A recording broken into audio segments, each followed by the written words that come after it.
அனைவருக்கும் என்னுடைய ஆருயிர் தமிழ் வணக்கங்கள். இன்றைக்கி நம்ம ஒரு அற்புதமான ஒரு சிறுகதையை பற்றி கேட்க போகிறோம். ராஜநாராயணன் அவர்கள் எழுதிய நாட்காலி அப்படிங்கிற ஒரு சிறுகதை தான் நம்ம கேட்க போகிறோம். இந்த சிறுகதை கேட்குறதுக்கு முன்னால் கீரா அவருடைய எழுத்துக்களை பற்றி நம்ம கேட்டுக்கலாம். ராஜநாராயணன் பார்த்திங்கன்னா கரிசல் இலக்கியத்தினுடைய முன்னோடிகளில் ஒருவராக கருதுகிறாங்க. கிராமத்து மக்களினுடைய வாழ்க்கை, வட்டார மொழி, நகைச்சுவை, மனித உறவுகள், சமூக மாற்றங்கள் ஆகியவற்றை மிகவும் இயல்பாக தன்னுடைய எழுத்துக்கள் மூலமாக சொல்லக்கூடிய ஒரு மிகப்பெரிய ஒரு ஆற்றல் மிக்கவர் தான் ராஜநாராயணன். இவரது கதைகளை வாசிக்கும்போது ஒரு கிராமத்தின் நடுவில் அமர்ந்து மனிதர்களின் வாழ்வை நேரில் பார்ப்பது போல ஒரு உணர்வு நமக்குள்ளேயே ஏற்படும். ஒரு சாதாரண நிகழ்வுகளுக்குள் ஆழமான வாழ்க்கை தத்துவத்தை மறைத்து வைப்பதே ராஜநாராயணன் அவருடைய எழுத்தில் ஒரு மேஜிக் அப்படின்னு சொல்லலாம். அவர் எழுதிய ஒரு சிறுகதை தான் பார்த்திங்கன்னா நாட்காலி அப்படிங்கிற ஒரு சிறுகதை எழுதியிருக்கிறாரு. இந்த கதை என்ன சொல்ல வருது அப்படின்னு பார்த்தா, ஒரு புதிய நாகரிகம் ஒரு கிராமத்துக்குள் நுழைகிறத பற்றி பேசுறது. அதே சமயத்தில் ஒரு சாதாரண பொருளுக்கு மனிதர்கள் எப்படி மதிப்பையும் பயத்தையும் அர்த்தத்தையும் உருவாக்குகிறார்கள் என்பதை ஒரு தத்துரூபமாக சொல்லும் கதை தான் நாட்காலி அப்படிங்கிற ஒரு சிறுகதை. ஒரு நாட்காலி முதலில் மரியாதையின் அடையாளமாகிறது, பின்னர் பெருமையின் அடையாளமாகிறது, அதன் பிறகு மரணத்தின் அடையாளமாகிறது, இறுதியில் மனிதாபிமானத்தின் அடையாளமாக அந்த நாட்காலி மாறுது. இதுதான் இந்த கதையினுடைய ஒரு மையக்கருவாக சொல்கிறாங்க. இந்த கதையில் சொல்லப்படக்கூடிய முக்கிய கதாபாத்திரங்கள் என்ன அப்படின்னா, குழந்தையின் பார்வையில் கதை சொல்லப்படுகிறது. அந்த குழந்தையினுடைய பார்வை கதைக்கு நகைச்சுவையும் இயல்பையும் ரொம்ப தத்துரூபமாக கொடுக்குது. அப்பா அப்படிங்கிற ஒரு கேரக்டர், அவர் தான் பார்த்திங்கன்னா அந்த கதையினுடைய குடும்ப தலைவர். புதிய விஷயங்களை ஏற்றுக்கொள்பவர், ஆனால் எப்போவுமே அவர் அவசரப்படவே மாட்டார். அம்மாங்கிற ஒரு கேரக்டர் இருக்கிறாங்க. குடும்பத்தினுடைய பாசத்தையும் ஒழுக்கத்தையும் கட்டி காப்பவங்க இந்த அம்மா தான். பெத்தண்ணா அப்படிங்கிற ஒரு கதாபாத்திரம் இருக்கிறாங்க. நகைச்சுவை உணர்வு அதிகமாக இவருக்கு அந்த கதையில் இருக்குது. பல இடங்களில் சிரிப்பை உருவாக்கக்கூடிய ஒரு கதாபாத்திரமாக இருக்குது. அதே சமயத்தில் தாய் மாமனார் அப்படின்னு சொல்கிறாங்க, சிக்கனமான ஒரு நபர். அதே சமயத்தில் ஆனால் கதையினுடைய முடிவில் மிகப்பெரிய மனித நேயத்தை வெளிப்படுத்துபவர் இந்த தாய் மாமனார் அப்படிங்கிற ஒரு கதாபாத்திரம். குட்டி தங்கை, தம்பி, இவங்கெல்லாம் இந்த கதையில் இருக்கிறாங்க. ஓகே, இப்போ நம்ம இந்த கதைக்குள்ளே கதையினுடைய சுருக்கத்துக்கு போயிடலாம். குறிப்பாக இந்த கதையினுடைய சுருக்கங்களை சொல்கிறது, இந்த கதையினுடைய சுருக்கங்களை கேட்டு நீங்கள் அந்த கதையை வாசிக்கணும் அப்படிங்கிற ஒரு நோக்கத்தில் தான் இந்த கதை சுருக்கத்தை நான் சொல்கிறேன். ஸோ நான் வாசித்த அனுபவத்தை உங்கள்கிட்ட ஷேர் பண்ணிக்கிறேன். ஒரு சிம்பிளாக அதை ஷேர் பண்ணும்போது உங்களுக்கு அந்த கதையை ஒரு வாசிக்கணும் அப்படிங்கிற ஒரு எண்ணத்தை கொடுக்கும் அப்படிங்கிற ஒரு நோக்கத்தோடு தான் இந்த விஷயத்தை நான் பண்ணுறேன். அந்த கதைக்குள்ளே நம்ம போயிடலாம். இந்த கதை ஒரு சிறுவனின் நினைவுகளின் வழியாக நமக்கு சொல்லப்படுகிறது. ஒரு கிராமத்து வீட்டில் நடக்கும் சாதாரண சம்பவங்கள் தான் கதையாக ஆரம்பிக்கின்றன. ஆனால் அந்த சாதாரண சம்பவங்களே படிப்படியாக மனித வாழ்க்கையையும் சமூக மாற்றத்தையும் பேசும் அளவுக்கு வளர்கிறது. ஒரு நாள் அவர்களுடைய வீட்டிற்குள் ஒரு முக்கியமான விருந்தினர் வர்றாரு. அவர் ஒரு சப் ஜட்ஜ். அந்த காலத்தில் கிராமங்களில் நாட்காலி என்பது எல்லா வீடுகளிலும் இருக்கும் பொருள் அல்ல. நாட்காலி எல்லா வீட்டிலும் இருக்காது. இந்த வீட்டிலும் நாட்காலி அவர் சப்ஜட்ஜு வந்த வீட்லேயும் நாட்காலி கிடையாது. இருந்தாலும் ஒரு பழைய முக்காலி மட்டும் அங்கே வீட்டில் இருக்குது. அதைத்தான் மரியாதையுடன் விருந்தினருக்கு கொண்டு வைக்கிறார்கள். ஆனால் அந்த முக்காலி உறுதியானது இல்லை. அதில் கவனமாக உட்கார வேண்டும். இதை அறியாத விருந்தினர் அதன் ஓரத்தில் சாய்ந்து அமர முயற்சிக்கிறார். அடுத்த நொடியே முக்காலி சாய்ந்து அவர் கீழே விழுந்து விடுகிறார். இந்த காட்சியை பார்த்த குழந்தைகள் சிரிப்பை அடக்க முடியவில்லை. வெளியில் ஓடிச் சென்று சிரித்து கொண்டே இருக்கிறாங்க. ஆனால் பெரியவர்கள் சங்கடத்தில் உறைந்து நிற்கின்றார்கள். விருந்தினர் எதுவும் நடக்காத போல, அதாவது விருந்தினர் எதுவுமே நடக்காதது போல சமாளித்தாலும் அந்த சம்பவம் வீட்டாரின் மனதில் வந்து ஒரு குறையாக வந்து பதிஞ்சிருச்சு. அன்றே குடும்பத்தில் ஒரு முடிவு வந்து எடுக்கிறாங்க. எப்படியாவது நம் வீட்டிற்கு ஒரு நல்ல நாட்காலி வாங்க வேண்டும் அப்படின்னு வந்து ஒரு முடிவு வந்து எடுக்கிறாங்க. ஆனால் அது அவ்வளவு எளிதல்ல. அப்போது அவர்களுடைய கிராமத்தில் நாட்காலி என்பது அரிதான ஒரு பொருளாக வந்து தான் சொல்கிறாங்க. அதை பார்த்தவர்களே குறைவு. அந்த நாட்காலியை வந்து பார்த்தவங்களே வந்து ரொம்ப குறைவு. அதை செய்ய தெரிந்த தச்சனும் வந்து அந்த ஊரில் வந்து கிடையாது. இதனால் குடும்பத்தினர் அனைவரும் ஒன்று கூடி ஆலோசனை நடத்துகின்றார்கள்.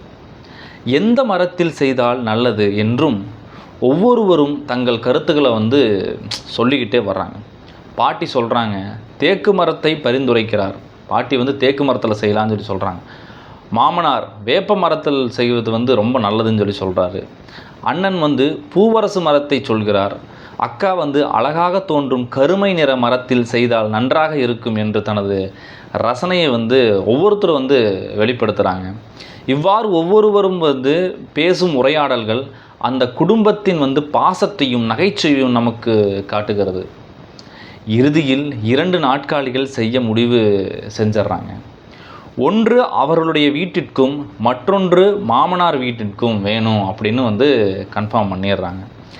சில நாட்களுக்கு பிறகு 2 நாட்காலிகளும் வந்து சேருகின்றன. அவை இரண்டும் அவ்வளவு அழகாக இருந்ததால் எது சிறந்தது என்ற குடும்பத்தினருக்கே வந்து பார்த்திங்கன்னா தெரியல. ஃபஸ்ட்டு நாட்காலியே இல்லை, இப்போ நாட்காலி வந்துருச்சு. அது ரெண்டுலேயுமே வந்து அவ்வளோ அழகாக இருக்குது. அப்போ அதுலேயும் வந்து எது அழகு அப்படிங்கிறதுல வந்து ஒரு குழப்பம் வந்து வந்துருச்சு. எது சிறந்தது என்று குடும்பத்தினருக்கே வந்து தெரியல.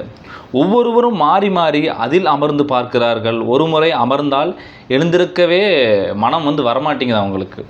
குழந்தைகள் அதில் அமர்வதற்காக சண்டை போடுகிறார்கள். அத்தை இதற்கு உரை தைத்து போட வேண்டும் அப்படின்னு சொல்லி சொல்கிறாங்க. இல்லையென்றால் அழுக்காகிவிடும் அப்படின்னு வந்து சொல்கிறாங்க. அந்த காலத்தில் நாட்காலி ஒரு புதுமை என்பதால் ஊர் மக்களும் வந்து பார்த்து ரசிக்கிறார்கள். அவங்க வீட்டில் வந்து நாட்காலி வந்துருச்சுன்னு ஊர் மக்கள் எல்லாம் கூடி வந்துட்டாங்க. சிலர் அதை தூக்கி பார்த்து அதன் உறுதியை பாராட்டுகின்றார்கள். பரவாயில்லையே, சூப்பராக இருக்கே அப்படின்னு. ஒரு சாதாரண நாட்காலி ஊர் முழுவதும் பேசப்படும் பொருளாக வந்து மாறிடுது. ஆனால் அந்த மகிழ்ச்சி வந்து நீண்ட நாள் வந்து நிலைக்கல.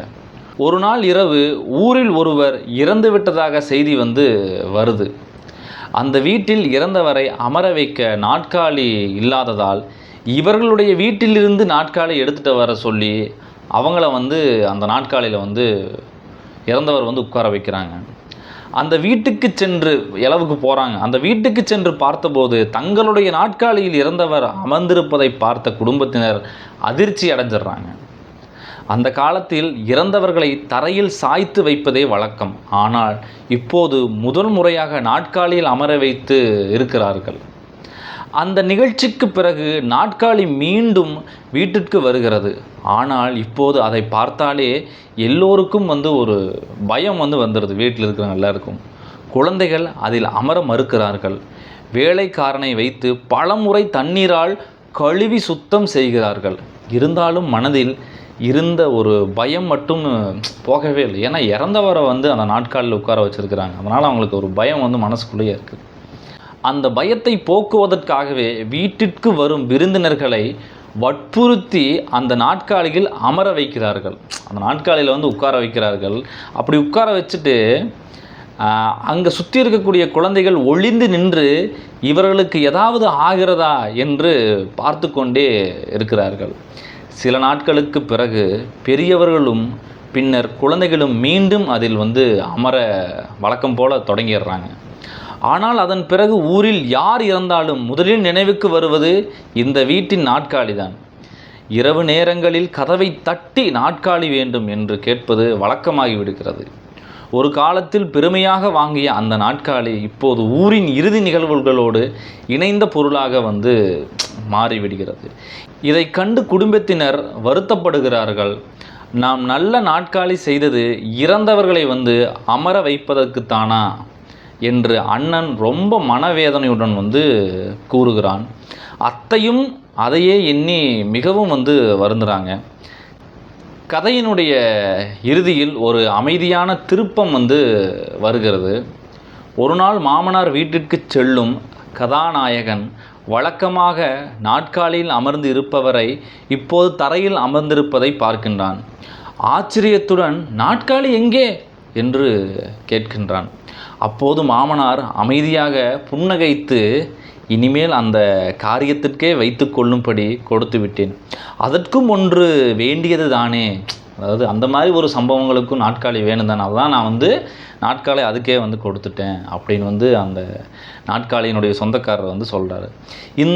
அந்த ஒரு வாக்கியம் கதையினுடைய முழு அர்த்தத்தையும் மாற்றி விடுகிறது. ஆரம்பத்தில் சிக்கனமாகவும் நகைச்சுவையாகவும் தோன்றிய மாமனார் இறுதியில் பிறருடைய துயரத்திற்காக தனது பொருளை தியாகம் செய்து உயர்ந்த மனிதராக நம் மனதில் நிலைத்து விடுகிறார். இந்த கதை வந்து உங்களுக்கு ரொம்ப வந்து பிடிச்சிருக்குன்னு நினைக்கிறேன். இந்த கதையில் வந்து நாம் வந்து கற்றுக்கணும் அப்படின்னா, பொருட்களுக்கு அர்த்தம் கொடுப்பது மனிதர்கள் தான். காலம் மாறும்போது பழக்கங்களும் மாறுகிறது. மனிதர்களின் உண்மையான மதிப்பு அவர்கள் சேர்ந்து வைத்த பொருட்களில் இல்லை, பிறருக்காக விட்டு கொடுக்கும் மனதில்தான் இருக்கிறதுன்னு சொல்கிறாங்க. நகைச்சுவையிலையும் ஆழமான வாழ்க்கை தத்துவத்தை வந்து இந்த கதையின் மூலமாக வந்து சொல்கிறாங்க. இந்த கதை எழுதின கி. ராஜநாராயணன் அவர்களுடைய எழுத்து நடை எப்படி இருந்துச்சுன்னா, கி. ராஜநாராயணன் வந்து எழுதின இந்த கதையினுடைய எழுத்து நடை வந்து கிராமத்து வட்டார மொழி, இயல்பான உரைநடையில் குடும்ப நகைச்சுவை, மனித மனதின் நுணுக்கங்கள், இவை அனைத்தையும் செயற்கையானது இல்லாமல் இயற்கையாகவே வந்து ரொம்ப அழகாக வந்து எழுதியிருந்தார். ஒரு சாதாரண நாட்காலியை மையமாக வைத்து ஒரு கிராமத்தின் கலாச்சார மாற்றத்தையும் மனித மனதின் உளவியலையும் பதிவு செய்கிறார் கி. ராஜநாராயணன் அவர்கள். முடிவாக, நாட்காலி இந்த சிறுகதையை வாசித்து முடித்த பிறகு நம் மனதில் நிலைத்து நிற்பவை ஒன்றே ஒன்றுதான். மரத்தால் செய்யப்பட்ட பொருள் அல்ல, மனிதர்களின் மனநிலைகள்தான் ஒரு பொருளுக்கு நாம் கொடுக்கும் அர்த்தம். காலப்போக்கில் எப்படி மாறுகிறது என்பதையும், இறுதியில் மனிதாபிமானம்தான் எல்லாவற்றையும் விட உயர்ந்தது என்பதையும் கி. ராஜநாராயணன் மிக ஆழமாக இந்த கதையின் வழியாக உணர்த்துகிறார். அதனால்தான் நாட்காலி ஒரு சிறுகதை மட்டுமல்ல, மனித வாழ்க்கையை பிரதிபலிக்கும் ஒரு கண்ணாடியாக வந்து இருக்குது. இந்த சிறுகதை வந்து உங்களுக்கு ரொம்ப பிடிச்சிருக்குன்னு நான் நினைக்கிறேன். கண்டிப்பாக நீங்கள் இந்த சிறுகதையை வந்து வாசிக்கணும். மீண்டும் ஒரு சிறுகதையில் வந்து நம்ம சந்திப்போம். நன்றி, வணக்கம்.